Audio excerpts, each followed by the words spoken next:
Coming up next, the Bookening reads Preface to Paradise Lost as a preface to us reading The Odyssey. Ooh.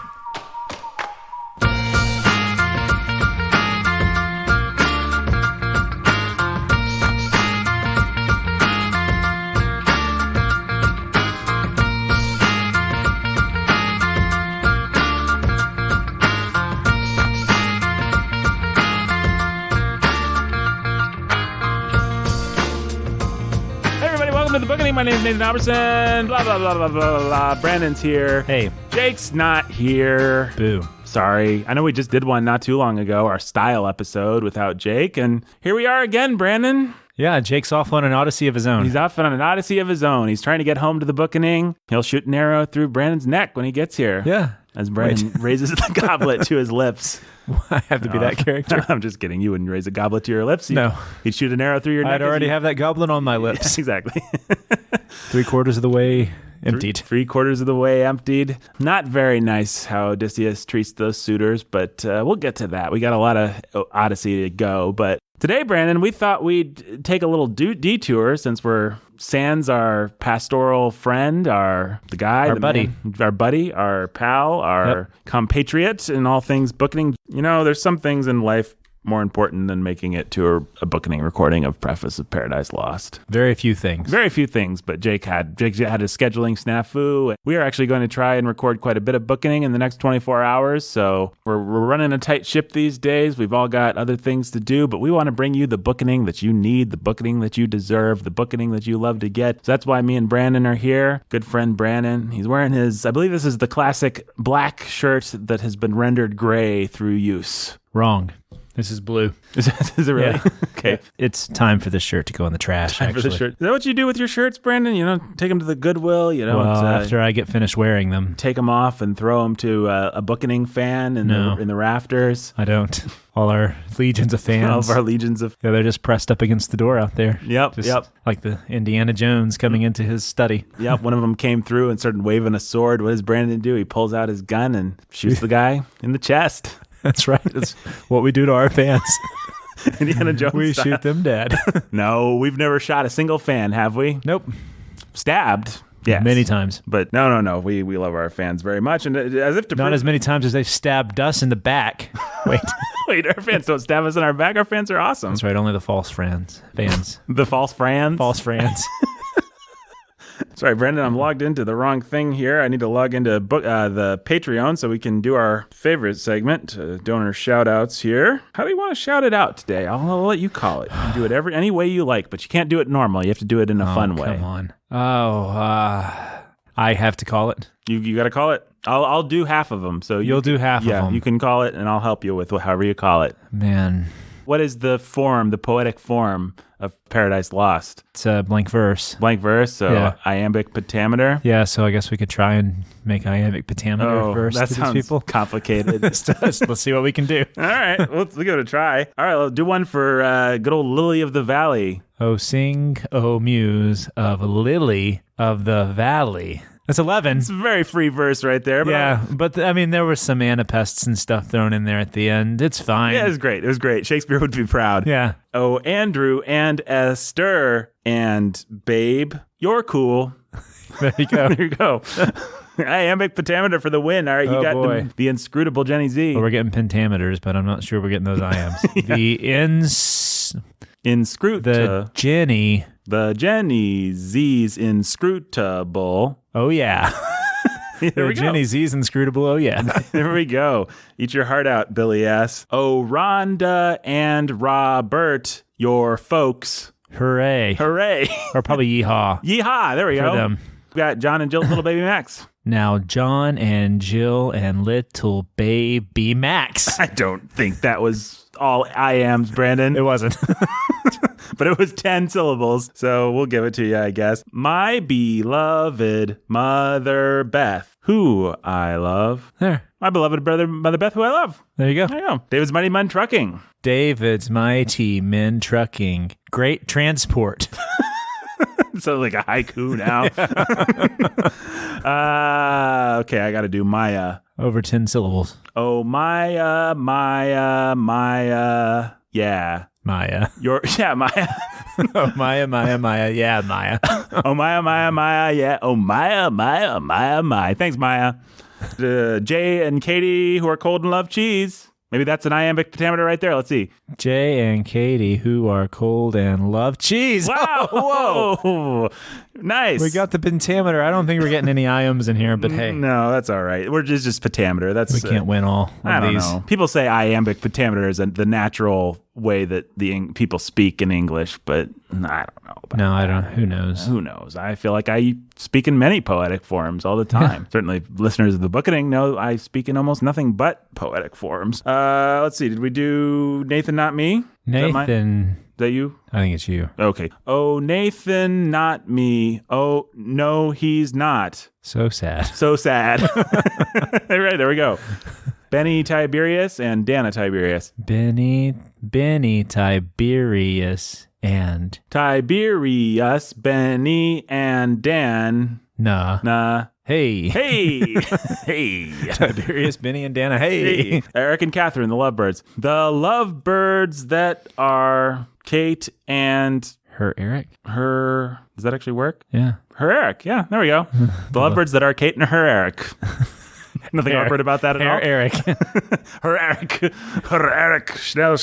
Oh, here, this one might fit some iams nicely. Professor X. Professor X. Professor X is oh so kind and smart. Professor X is oh so kind and smart. Professor X is oh so kind and smart. You can say oh so fine and smart. Oh, so fine. Well, I don't know. He's just Brandon. Hey, we are going into the Odyssey month, and so we're going to cover kind of some scraps today. And actually, I just remembered a scrap that I wanted to cover that has nothing to do with anything. But we received a letter from a British friend who loves our British accent. Hi there. I think so. How you doing, Governor? Right, Governor? Well, then we'll just do the whole episode this way, why don't we?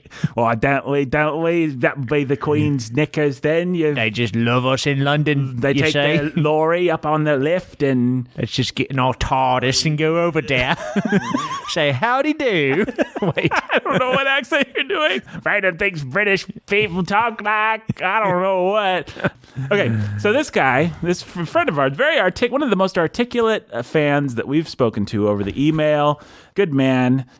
Hard to find, famously, but this man seems like a good man. And he wrote to us, and he had some additional insight on one of your favorite authors, Mr. Ishiguro's Remains of the Day. And what he said, I don't think he'd mind us saying his name is Brad. What Brad said is that, I believe it's Pastor Brad in Britain. Hello, Brad. Pastor Brad in Britain. Pastor Brad in Britain. What Brad says is that, Brandon, I'll bounce this off you. I'll see what you think about it. Go ahead. He thinks that when Ishiguro says we're all British butlers, that there is something intrinsically British about Stevens and about the whole emotionally repressed milieu of the piece. That was a silly way to say that, but you know what I'm saying? It's about an emotionally repressed guy. What Brad says is that we're not just talking about a case of an autistic gentleman or a singular individual who's repressed. We're talking about a whole culture in Britain that is in fact emotionally buttoned down and deals with some of the problems that Stevens deals with because of it. Obviously, there are greater and lesser extremities of that, but he's saying it's somewhat of a cultural thing, and he wondered if perhaps Ishiguro wasn't in some way, these are my words, not Brad's, but indicting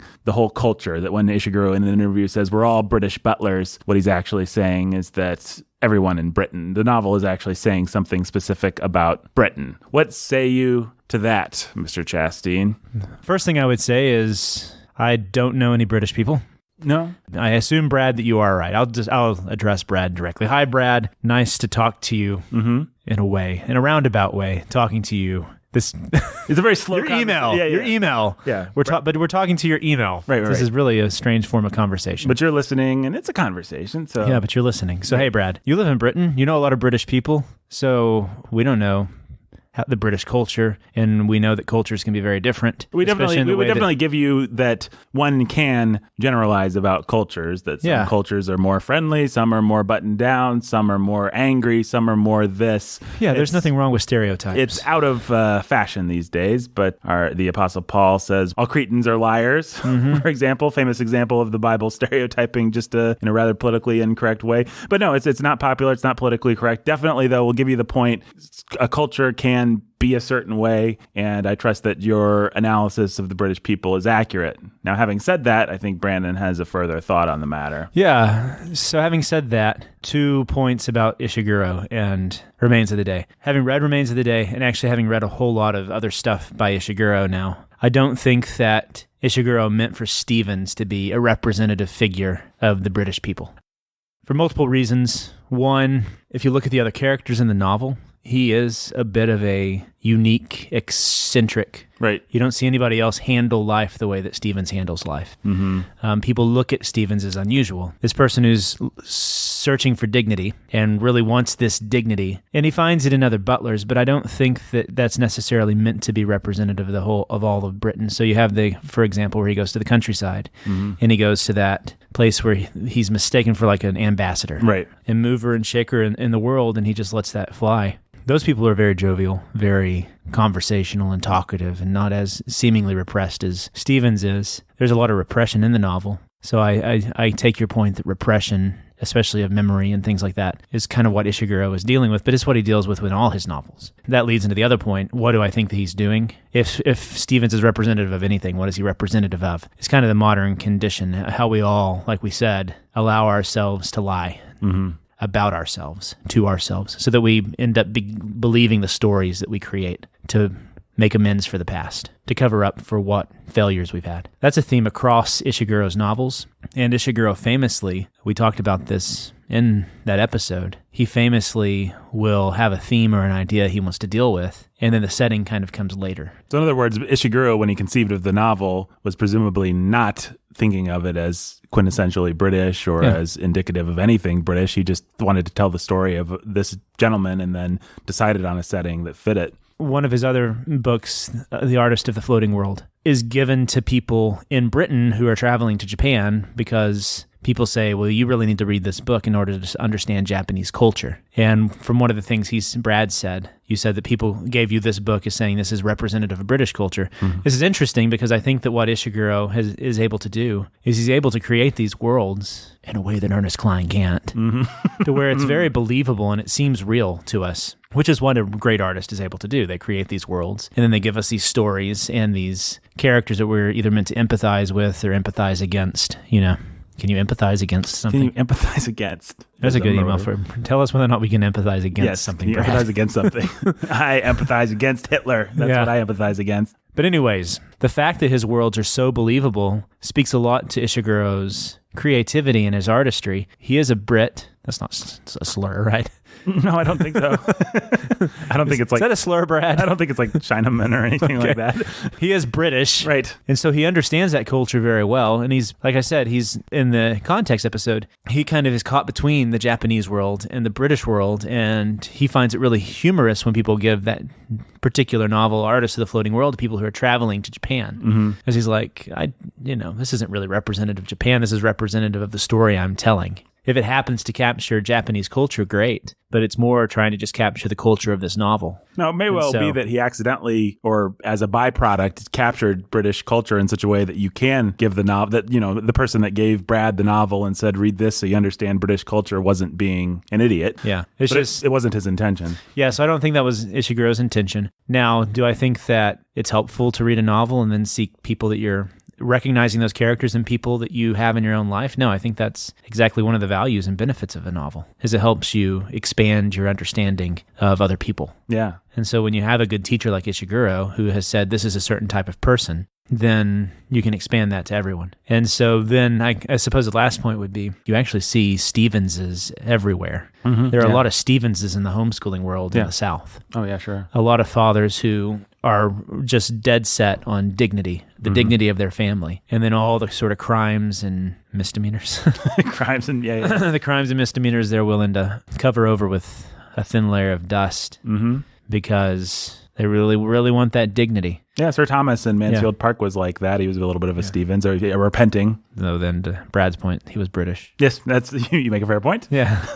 So my point is that I think that the Stevens is representative of a bigger problem and a bigger point about human nature than just... Yeah, and Brad mentioned us mentioning the interview where Ishiguro says we're all British butlers. And in that particular interview, if I remember correctly, Ishiguro was certainly saying we universally are all British butlers. We are all... And Ishiguro is just... I think he's one of those interesting guys he's a cosmopolitan writer in some sense. He's a universalist. He is not writing in order to capture any particular culture. Although as Brandon says, if that happens as a byproduct, I don't think he minds. But he's a man of the world. He's always a man that, because of his heritage being quasi-Japanese, quasi-British, he's able to kind of stand outside of cultures a little bit. He sees himself as outside of culture a little bit in a strange way that not a lot of people can probably relate to. But that's who Ishiguro happens to be. Yep. So, anything else to say about Brad's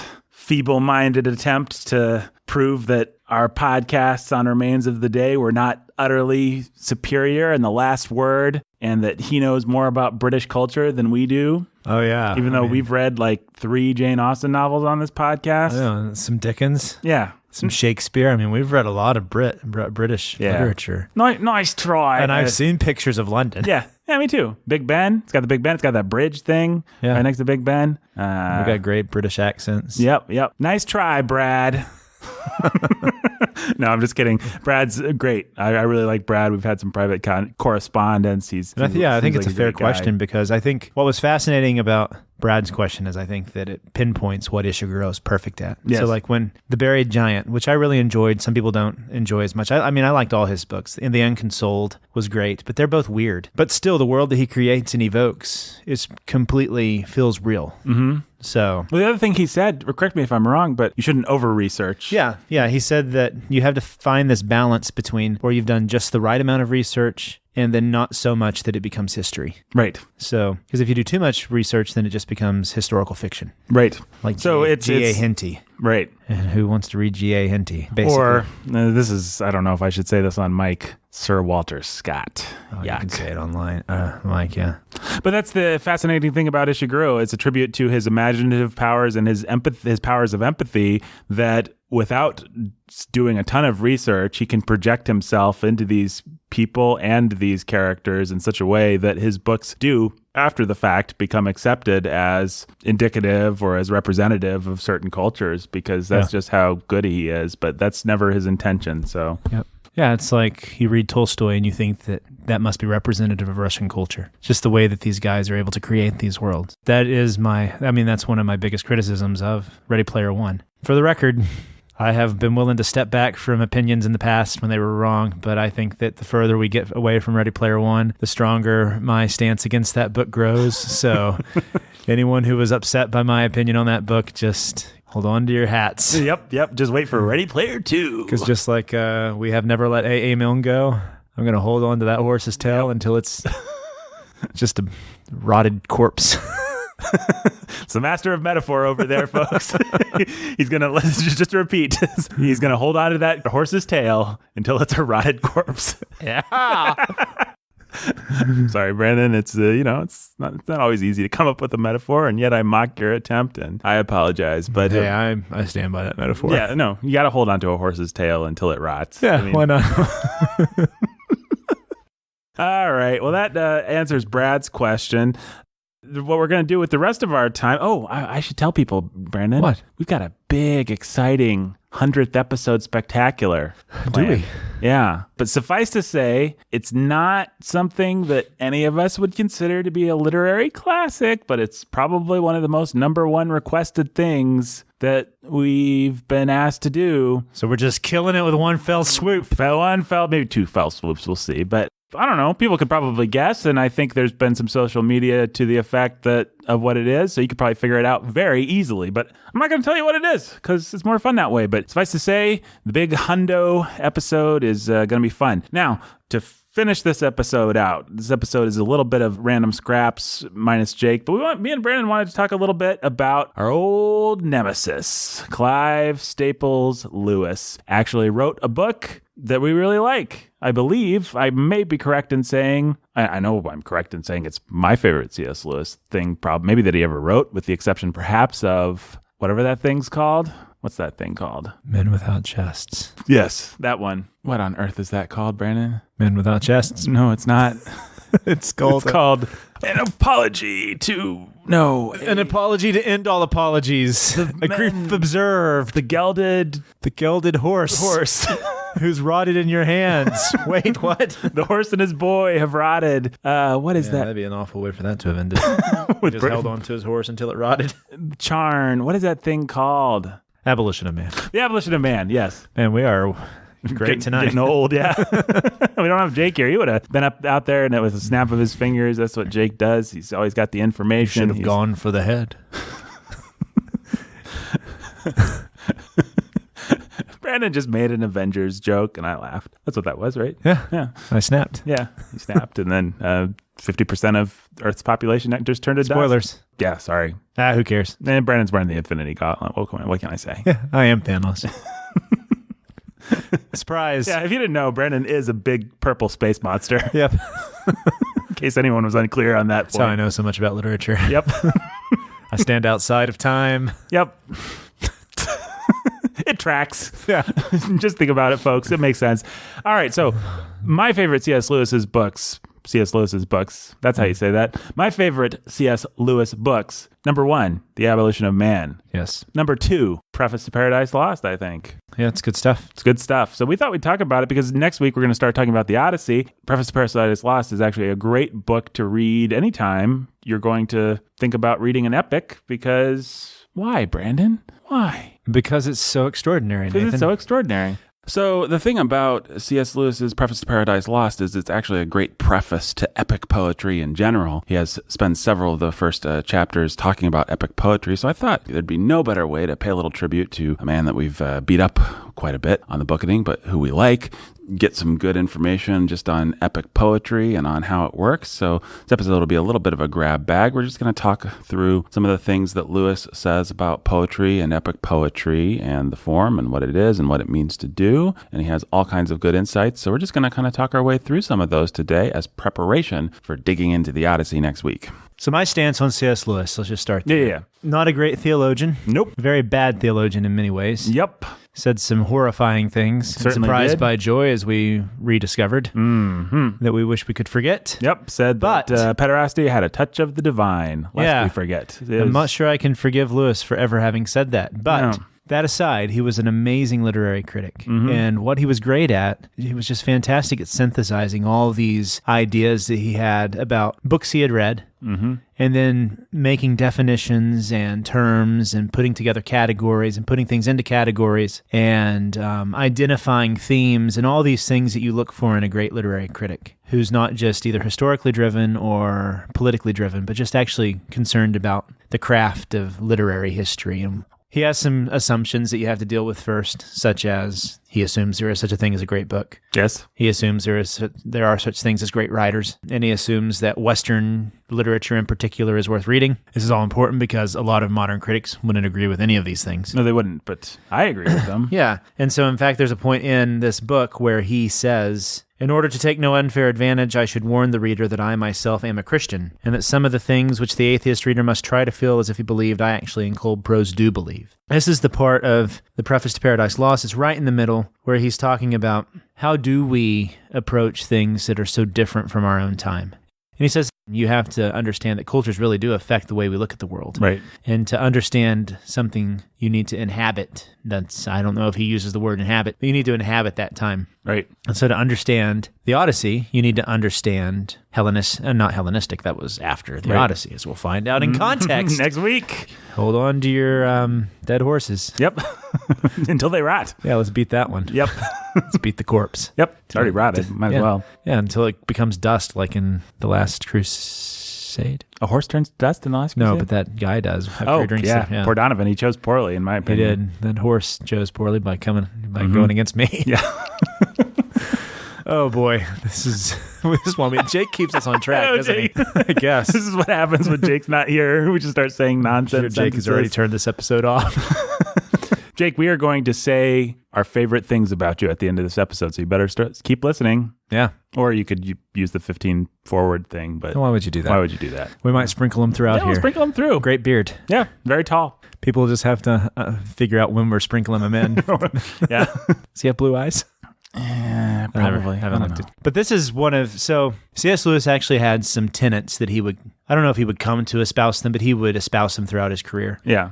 Literary tenets especially. And one of these is this idea that you need to inhabit the idea, the mindset, the cultural context of a particular author. So in one of his great works, The Discarded Image, the opening chapter to that, he says the same thing, that you need to go along with the author on their journey. Mm-hmm. You need to, if you're reading the Aeneid, become a Roman. Mm-hmm. And so here he says, if you're going to read Homer for that moment in your life, become a classical Greek. Know what it meant to be Homer at that period and understand, and then you'll be able to read that. Yeah, I don't think we can say it better than C.S. Lewis, so I'm just going to read the first paragraph from the first chapter of this thing. He says, the first qualification for judging any piece of workmanship, from a corkscrew to a cathedral. You got to love the alliteration. C.S. Lewis, a good stylist. That's the other thing to say that is indisputable about C.S. Lewis, one of the 20th century's great stylists. But anyway, the first qualification for judging any piece of workmanship from a corkscrew to a cathedral is to know what it is, what it was intended to do, and how it was meant to be used. After that has been discovered, the temperance reformer may decide that the corkscrew was made for a bad purpose, and the communist may think the same about the cathedral.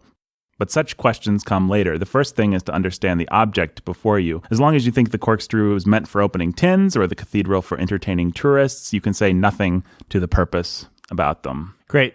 Yeah. Two things about this. One, anyone who wants to learn how to write and think, I don't think you can do much better than C.S. Lewis in these great essays that he writes like this. Because what he's doing here, without being heavy-handed about it, is he's defining his terms, right? And he's telling us why we define our terms in the first place. Right. Why do you define your terms? Well, because it helps you think clearly. Mm-hmm. A lot of writers don't ever do this sort of work. But if you look closely at a good essay, E.B. White, all these guys, they define their terms. They just do it with sort of grace and elegance. Yeah. Not sort of. They do it with grace and elegance. Great grace and elegance, yeah. So that I was jumping right into the middle, but right there, he's defining his terms for us. He's giving us this way of understanding what he's arguing. And so as he yeah, I'm sorry, I was backing us up a little bit. Yes, so that backed us all the way up to the beginning of this, which is good. No, it's helpful because it's what he does throughout this whole thing, and it's what he's really good at, is giving you these solid stepping stones to follow him. Mm-hmm. So what's a good way of thinking about it? And it's kind of like he's building the bridge while you're walking. Yeah. And he'll go a little way in front of you and he'll lay down a few boards. Right. And he'll tell you what these boards are for. And then he'll say, okay, come on. And he'll take you right up to the point where then he needs to lay down a few more. And so finally you'll get to the end but he's going with you and he's taking you with him. And you don't know where you are. You're following him as he lays the track, and it's linear, but his style is beautiful. Just as a side point, I guess, his style is so beautiful that it's all hidden and it doesn't feel plodding or obvious or boring like a high school term paper with 3 points or anything like that. It's all very elegant the way he does it, but you're never lost. You always know exactly where you're at, and you know what came before and what's coming next, and he builds it link by link and builds it out, as you were saying. Yeah, and so, but he does it all without being cheap. Mm-hmm. So that's the problem with a lot of, like I've talked about the 5-paragraph essay before and how much I hate that thing. Yeah. The problem with it is it makes you think that writing is just like building a Lego set. Mm-hmm. And there's a lot more to the craft than that. Right. So if you watch what Lewis does, he'll give you these definitions, but he does it, it's like sleight of hand. You don't really know that that's what he's doing. I guess it's a bit like what he says later, that the whole point of this style of poetry is for you to never even realize you're reading poetry. And so that's one of my favorite points he ends up making about the epic. Yeah. Is the whole point of it is to draw you in so that it can evoke these feelings and things that this poet is trying to evoke in you without you ever realizing it's happening. But as soon as you try and stop and say, okay, this is why it's happening, it just disappears. Mm-hmm. That kind of is what happens with the Lewis essay too. As soon as you try and analyze what's going on, you can see what's happening, but also the magic. The magic disappears. Mm-hmm. That's just the way it is with good writing. I mean, the E.B. White was the same way. Tolstoy's the same way. Austen's the same way. So you can stop and you can say, okay, this is what they're doing, but then good luck you trying to take the same technique and do it yourself, right? Yeah. Because there has to be that life behind it. We did kind of address that with the style episode. Yeah. But addressing it here is, I think, helpful. I don't think we could ever address it enough. Because that's the difference between someone who's passable as a writer versus someone who's, brilliant. Is they've got that je ne sais quoi, where they can take the technique and make it into art. Yeah. But the technique is all there. It's built on a structure that is almost in its way as ploddingly straightforward as a high school essay, as Brandon's hated 5-point essay, or 5-paragraph essay, but it's beautifully, elegantly disguised. Sleight of hand is the right word for it, because you don't even realize what's happening. Yeah. And so his definitions here, so he wants to look at what an epic is, and he introduces you to a problem. And so should we just handle this like we're giving people tips on how to write a good essay? Sure, yeah, why not? So he sets it up, his gripper, his opening gripping point is that what you just pointed us to, this, why do we do definitions in the first place? Why do we need to understand what things are, right? And so he's saying we need to be very careful about this. And he's saying, and then he poses a problem to us in the fact that in the modern age, people don't understand poetry of the type that Milton was wanting to write, because people all thought poetry was the type of that he introduces in the second chapter, where he introduces his opponent, his foil, which is Mr. T.S. Eliot. Yes. Mr. T.S. Eliot wants to have poetry that is considered great poetry by poets. And then he has this long digression where he's like, well, if poetry can only be considered great by poets, how does anyone ever know, A, that they're a poet? Right. And B, how does anyone outside of a poet ever know that something's good? Because how do they ever know who's a good poet to tell them what good poetry is? Yeah, it's C.S. Lewis slapping the snot out of postmodernism before he was even termed postmodernism. And so Lewis is really good at this. So if you want to see Lewis be kind of Chestertonian in his thinking, go to Is Criticism Possible, Chapter 2. Yeah. And it's fun. It's a little bit long, and you'll get the point before he's ever done with it. But he has fun with it. And he's just like, well, hey, and he keeps going on. Yeah. So, and then how would I ever know who a poet is? And how would they even know who a poet is? And whoever, And so it's a reductio ad absurdum argument. You're just reducing everything back to absurdity. And so here's then the stakes. How can we know what great poetry is? And in the modern age, especially, when we all think that poetry is about the expression of an individual great poet, right, and that we're supposed to admire that poem for the fact that it's an artifact of poetry. That's what Eliot thinks. Right. So T.S. Eliot thinks that great poets write great poetry, and people are supposed to kind of admire this thing as an expression of the poet. And that's probably what a lot of our readers and most moderns just kind of assume without even thinking about it. A poem is a thing by a Whitman or a Yeats or something like that, and it's this artifact that you admire for its poetry, and you look and it's got a little central image and you experience it as a poem. Yeah, but what we've lost, according to C.S. Lewis, is the ability to love the longer poem, this narrative style of poem, which is the epic.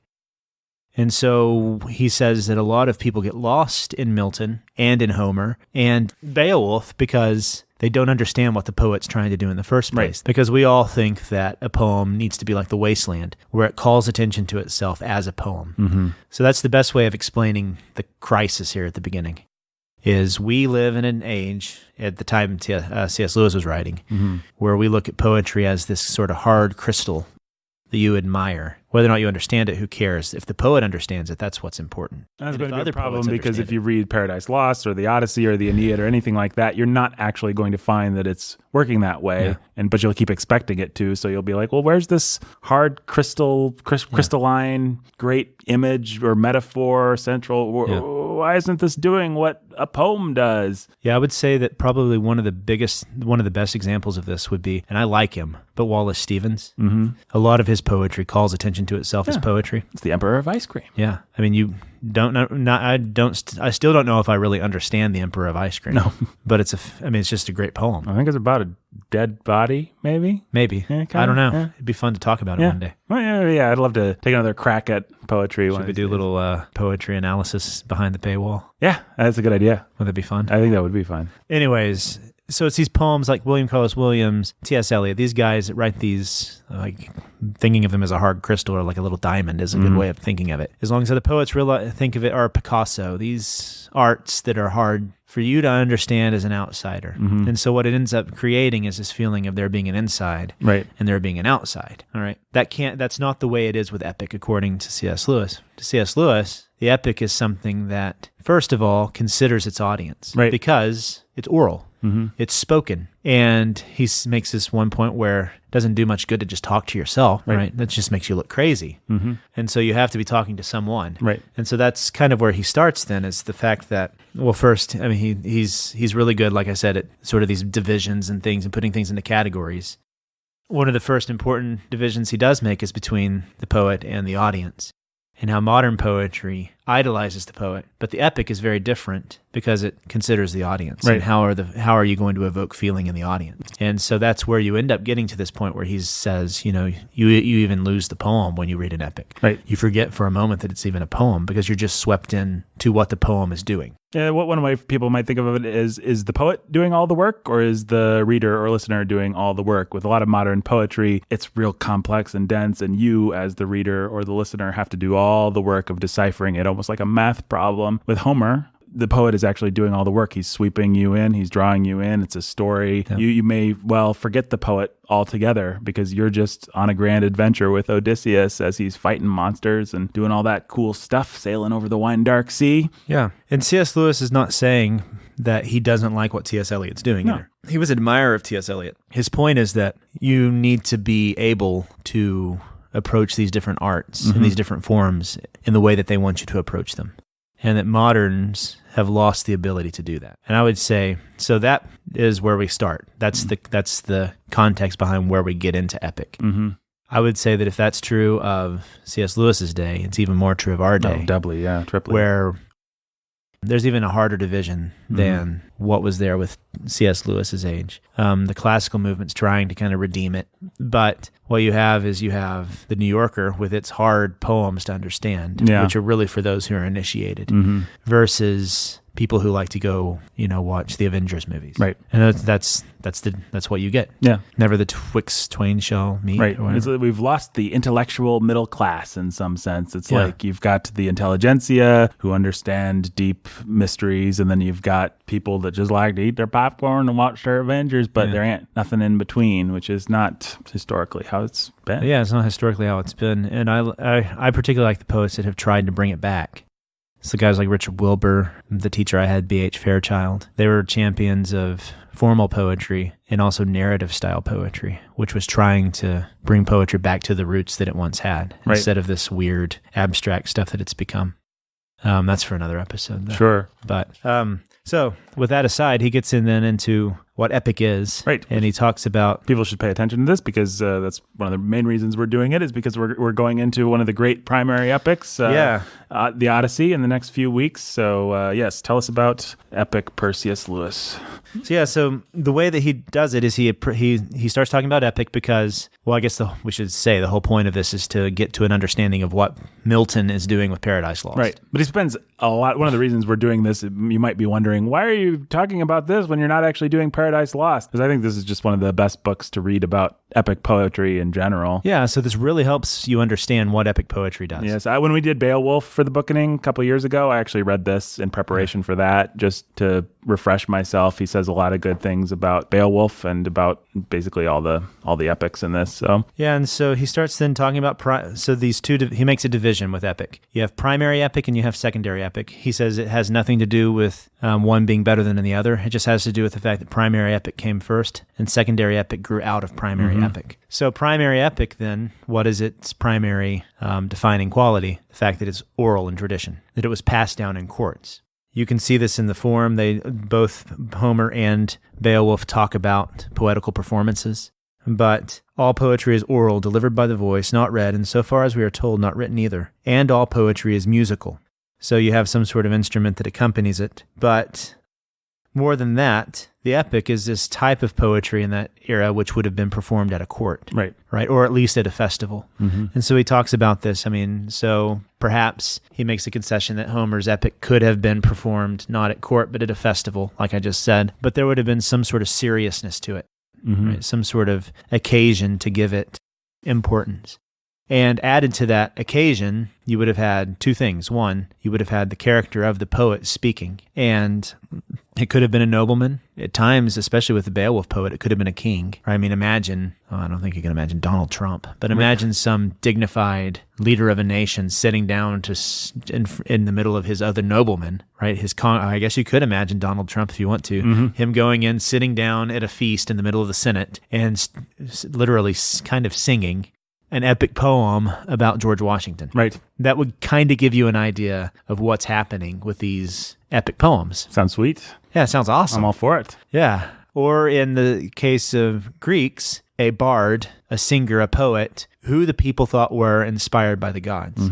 They had some special message that was given to them by the gods that then they were expressing in words. So you have the occasion, you have the person, and then you also have the style. The style itself would have been hexameter, 12 feet. It would have been very musical and poetic just in the way the language sounded, and the feet and the meter that were used. But then also the expressions that were used would have been a heightened form of poetry. And C.S. Lewis, I don't know where he says it, but he says that today, the modern, and I think this is especially the case with us today, we all think that simple is better. But to the Greeks and to the Beowulf poet, and to Virgil and to Milton, when you write poetry, you have poetic language. And it's going to be heightened. It's going to sound like poetry. Yeah, it's the reason that someone like Abraham Lincoln would write 7 years instead of just saying 87 years ago. And it's something we've lost today with our sense of irony. We make fun of that sort of thing, right? The only place we have room for it is in our bad pop lyrics. And then they're bad and cheesy. But for someone to be like heightened and poetic, and I confess in myself, I don't have much room for it. Yeah, no, I make fun of it. Yeah, it makes me a little sad, though. When I think about Star Wars movies, they have every excuse to indulge in that sort of oratory in a Star Wars movie. I don't know why they don't. They do, but it's in a very juvenile kind of a way, unfortunately. A quick aside, I think that a poet deals with the language of the time. And if you're a poet worth your salt, you're going to try and deal with poetry as it is today. You're not going to try and take things back to the old Homeric style. That's a lot of, I think there is a lot of bad stuff that's coming out of like these Tolkien admirers. Oh, sure. Yeah. And it just sounds campy and cheesy. No, you have to be a genius on the level of Cormac McCarthy, who is just a genius, in order to pull off that sort of old-fashioned... Yeah, it sounds lazy is what it ends up sounding. Yeah. So it's really hard work to turn, and that's the brilliance of Shakespeare, is we don't realize how Elizabethan he is. We always think of Shakespeare as like being something outside of the Elizabethan language. Right. He's very Elizabethan. He was able to take Elizabethan language and make it poetry. And so that's what a great poet does. Homer took the Greek language and made it poetry. Virgil took Roman and made it poetry. And so that's what the poet does. They deal with the language they have. If one of us were to write poetry, we would take the American vernacular today, find what's poetic about it. Yes. That's what the poet does. Right. So towards Lewis really doesn't admit that, and I think it's his own just sympathy towards what we'll talk about here in a minute, towards the towards the mystical weirdness that he gets into. Which is where C.S. Lewis always gets weird. So then the last few minutes we have with this episode, what do people need to understand about epic before moving in? And I will recap some of this in context. Sure, next week with the Odyssey. You need to understand what Lewis is saying here about what really defines primary epic is this oral tradition, the poet that's speaking it, the occasion that's calling for it, and then what kind of occasion calls for it. And this is where he gets into this word solempne, S-O-L-E-M-P-N-A. I think it might be French. I don't remember. Right. But it's this idea of solemnity, but in particular ritual. And this is where we kind of get into the weird mysticism that Lewis was a big fan of, because he thinks that ritual calls you to lose yourself in the ritual, and that there's a sort of beautiful dignity to the old ritual and the old traditions in the way that they would call you to wear your costume and the bells and the smells, and you would lose yourself in it because it was something grander and bigger than you. And so he says that you find ritual, actually, the solemnity, more in Easter than you do in Good Friday, because there's a sense of festivity, celebration, but also reserve. Right. Not even reserve. importance. Yeah. Weight. Portent. That's right. And so he says a coronation might be the best thing for us to think of. If you've ever seen the movie The Crown or the TV show The Crown, that sort of weight that goes into that. I have issues with that because I think that often just leads to hypocrisy. And I think Lewis was a hypocrite. I think that he dealt with hypocrisy. But the important thing is out of that solemnity, out of the occasion, the seriousness of it, you get the sort of weighty character of the epic. And so the epic, he doesn't necessarily deal with what it's going to talk about. He says you don't really get this idea of the weight of like the purpose of the epic, like the fact that when we think of epic, we think of like the Lord of the Rings. Sure. We think of some mission that's being carried out by important men. It's this adventure. And he says that really you don't get that with primary epic.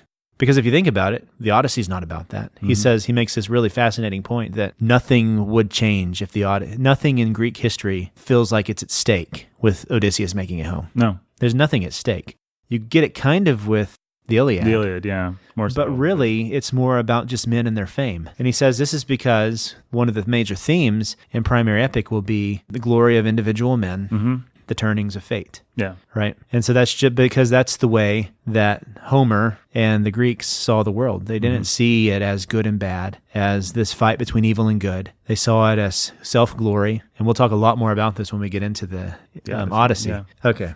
So then if we're going to keep up with C.S. Lewis and lay the bricks for people, yes, the boards across the bridge, we've got the poet, we've got the occasion, the solemnity of it. It's calling for this grand, weighty language because the theme is grand and weighty. And then Lewis backs up and he says, but actually, you don't necessarily get the weighty grandness that we think of with the theme until you get to Virgil. Which is a secondary epic, not a primary epic. Because secondary epic is written, but it also adds this element of the sort of weight.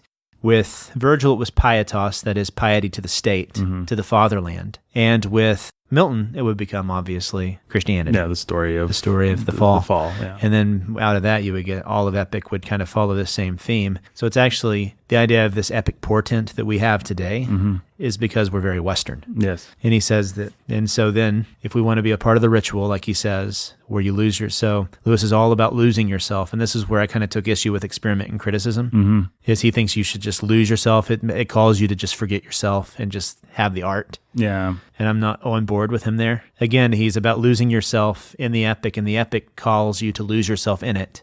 And if you're going to do that well, you have to understand the mindset that they're in. And this is actually where he is. This is pretty helpful because this is a way of understanding then that there's something missing, at least in the way that we understand epic, from Homer. And it's this sense of duty. It's this sense of something outside of the hero calling them to be better than they are. Right. Odysseus is never called to be better than he is, right? No, the closest you probably get is the first 4 books with Telemachus becoming a man. You have a little bit of that dignity of him taking But that's just because manhood. he's being called to be like his father. Exactly. And then to forget everything else. Right. Right. There's no sense of fatherland, right? There's only a sense of having been wronged, taking vengeance, and particularly the glory of the hero. Right. And it's somewhat similar with the other great English primary epic, which is Beowulf, and that it's basically the story of one guy's glory and then downfall. Whereas if you compare it to a secondary epic like the Aeneid, it's the story of the founding of Rome. Paradise Lost, as we said, is the story of the fall of humanity. Yeah, in Homer, its greatness lies in the human and personal tragedy built up against the background of meaningless flux. It is all the more tragic because there hangs over the heroic world a sense of futility. This is not like Virgil's world where the suffering has meaning and is the price of a high resolve. Here there is just suffering. That's fascinating, yeah. And so I think that's a really helpful way of understanding. And so he ends there, and I think that to Lewis's credit, and where I think that a lot of people where they go wrong, is they idolize Homer without realizing that there's something missing. There's a hollowness at the core here. Yeah. Right? As beautiful as his poetry is, as great as the imagery is, as involving as the story is, because Lewis is onto something in the sense that it makes you forget yourself. I read very few things that just draw me in, like the Odyssey. Yeah. It's fascinating. And every time I read it, it just it sucks me in. It's hypnotic. This is amazing. Yeah. I always forget how amazing it is. And a lot of people just really love, even people who don't think they love books, they'll read the Odyssey and be just swept away by it. I've had that reaction over and over again with students. They're just amazed at how good it is.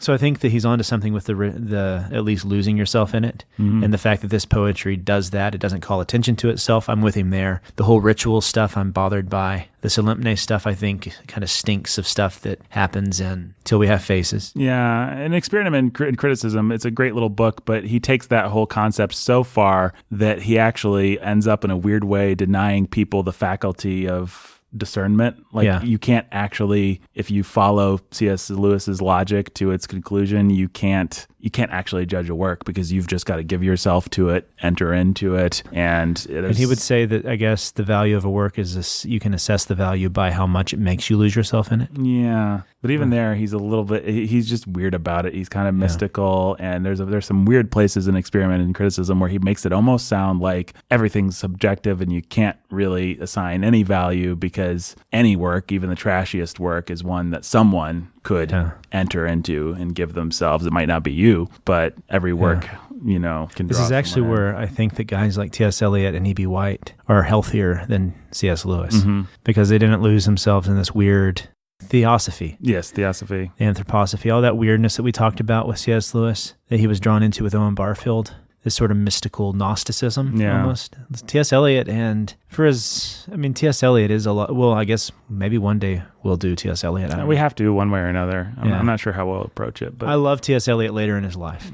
I think that he ended up in better places than C.S. Lewis did in many ways. He was a crank. He was a curmudgeon, sure. But he was also really just cheerful. In many ways, he was cheerful. And we misunderstood. I think whatever. This isn't right. All that to say that T.S. Eliot's insistence on you can also understand the craft and look at the poem as a poem and also appreciate the poet and all that. There's some healthiness to that because it forces you not to just say, but you just got to lose yourself in it. Yeah. Great art just makes you lose yourself. And I see a lot of this with some cheap homeschool blogs and stuff like that. It just sweeps you away. And that's what the point of great literature is. It's just to sweep you into another life and other people's mindsets and stuff like that. Yeah, that is. I don't know. But there's also craft to it. Yeah. And you can't lose that fact. So I don't know. There's just... You have to have your feet planted on the ground. It's not just like a Saturday morning cartoon about the joys of reading where you're just suddenly magically in a new world.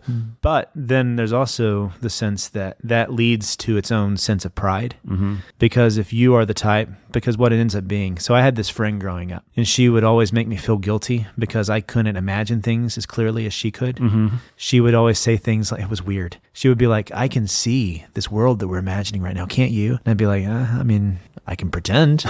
But she'd be like, no, but I can see it. Right? I can actually lose myself. So it was basically like her saying, my imagination is so amazing. Brandon, it's like a notch above yours. It's funny that you say that because I remember having a homeschooling friend. I would have been a homeschooler at the time too, but someone in our co-op, exact same thing. They said, I can just see it. It's like it's there. And I was so jealous. I was like, oh man, I wish I could have a cool imagination like but you know what? You do. C.S. Lewis is doing the exact same thing here. He's saying that he can lose himself so much in a work of art that he forgets himself. And he's like, oh, wait, you don't have that experience? Well, I'm sorry, buddy.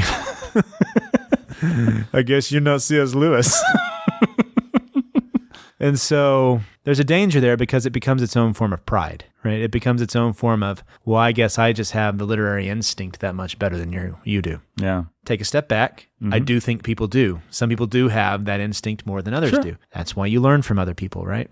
That's why certain people's opinions weigh heavier than others, and they should. Yeah. But I call malarkey. You call malarkey, yes. What? You grab that horse by the tail until it rots. Until it rots. And then I hit the person who's full of malarkey with the dead horse. Yes. And I tell them, imagine the stench away.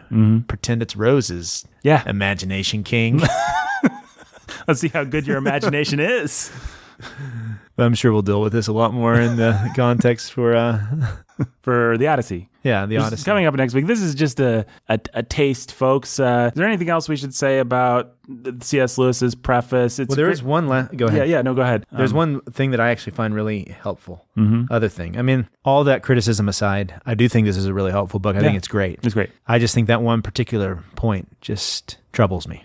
It troubles me. It troubles me, yeah. Especially given C.S. Lewis's history and all the other weird mystical fantastical things he wrote. He makes this point that there's an artificiality to Homer that actually makes it more natural. And so, one thing, the repetitions, like he says, the wine dark sea, all these things are repeated. And one assumption people have is the fact that it's repeated to help the poet remember. Yeah, if he's reciting it orally, he needs to be able to go back to the wine dark sea. Yeah, so he can actually be crafting the next line as he's speaking this line. Mm-hmm. But there's also a sense that repetition helps us to lose ourselves in it. So it actually adds to that ritual. Yes. And I think there is truth to that. I mean, if you've ever, one night, it was a weird experience, one night driving home really late, back when I was doing oil and gas in Illinois, I came upon the Catholic channel and heard them doing their Hail Marys. Mm-hmm. And they would do it like 50 times. Yeah. And then they would do some other part of the liturgy, and then they would do it 50 times again. Right. And it was weird. It was a very strange experience. Yeah, it's eerie. Yeah, it's spooky. Yeah. Made me want to cross myself. Yeah. Well, I mean, there's a reason when people,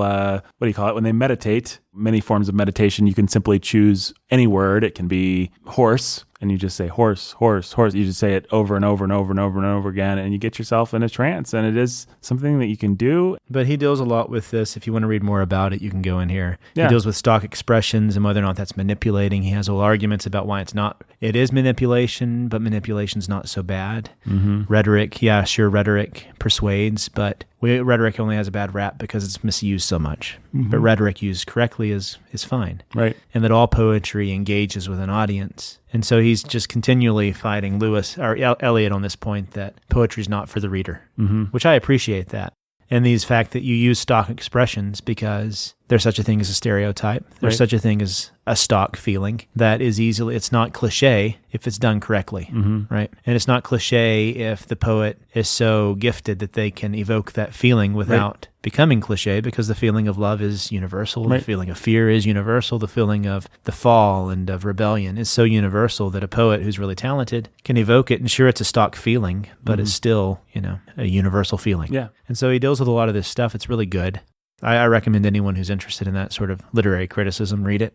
Even if you've not read Paradise Lost, which of course you should do that, but this book has a number of chapters just on epic poetry in general. If you've read Beowulf, if you want to know more about Virgil or Homer or Beowulf and how to approach them, I think this is a great starting point for that. Yeah, and anyone who's interested in writing poetry, he has this section that I really appreciated. So it rang true with me because he has this point where he says that often bad modern poets who are lazy, and I think we address this with style some, will try to write forms that aren't set forms. Yes. So they'll just try free verse. I was actually having this discussion with Ben Sulzer recently. That's why I'm remembering this. But he says the forms are there because they give structure, and that a great poet uses the forms to actually write better poetry because it requires you to be restricted, which makes you find things in yourself, he says, that you didn't even realize were there. Right. And it forces you to try and work with the form to make the form have life. And very practically, it narrows your focus. When you can do anything, that's almost like you can do nothing, because it's like you have an infinite variety of possibilities before you. How do you choose them? But when you're stuck inside a set form and there's certain things that you can and can't do, it actually fires your imagination, I think, because suddenly you have to work within this discipline and there's only certain ways that you can do it. And how do you make that fresh? Yeah, and I found that to be true. Absolutely. When you're trying to write. So he said that, I wish I could find this. It's a really great section. Yeah, there it is. Every poem can be considered in two ways, as what the poet has to say and as a thing which he makes. From the one point of view, it is an expression of opinions and emotions, which would be what people who love Walt Whitman would say. Sure. It's his expression of his emotion. Yeah. From the other, it is an organization of words which exist to produce a particular kind of pattern experience to the reader. And so this is what he means with stock expressions later on, is it patterns your feelings and therefore brings order to your disorderly feelings. It actually teaches you. Another way of stating this duality would be to say that every poem has two parents, its mother being the mass of experience, thought, and the like inside the poet, and its father the pre-existing form, which he meets in the public world. By studying only the mother, criticism becomes one-sided. It is easy to forget that the man who writes a good love sonnet needs not only to be enamored of a woman, but also to be enamored of a sonnet. That's great. That's beautiful. Yeah. Chesterton himself would be proud of that. Yeah. And so he makes that, that's a great point that he makes over and over again, that he makes the point later on that we have forgotten, poetry actually used to teach people how to feel. That used to be the point of poetry. Right. And so the order of a sonnet brings order to the feeling of love, which then teaches you how to bring order to your own emotions. It's this sort of principle that you can order and organize your own feelings. And today we all pride ourselves on our feelings, we all get really concerned when someone's feelings are pent up, right? Or if he seems too orderly in his emotions. We want you to just be free and chaotic. And we're all very squeamish about art doing anything didactic. Yeah. But I think you'll find with all the great masters and thinkers and philosophers of the past, they just assumed that art was didactic. Yeah, I have no patience for that. Yeah. Art is didactic. Of course it is. Not in a corny, bad way. It doesn't mean that every moralistic, stupid story is good. It just means that art is inescapably didactic. Yeah, I mean, I either have to think that or I give up art, because the older I get, why would I have time for it if it's not doing something for me? Yeah. Right? So Of if course. it's just going to feed my laziness and my just sense of ego and narcissism, why wouldn't I have time for that? I hope not. In the words of the great YouTube video, "Ain't nobody got time for that," Brandon. Cash me outside, bro.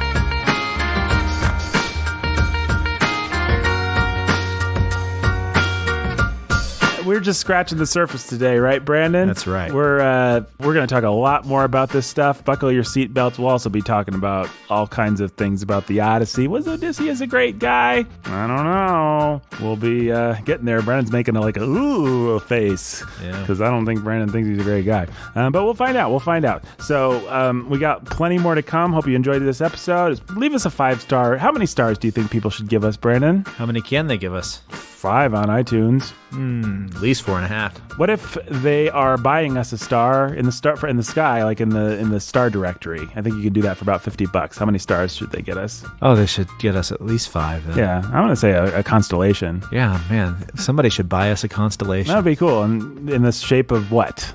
Oh, man. A book. A book. There you go. I mean, I'd love to get like Orion or Cassiopeia or something like that if they're open, if they're available. I don't know. Yeah, I mean, buy the Pleiades for us. Yeah, it'd be cool.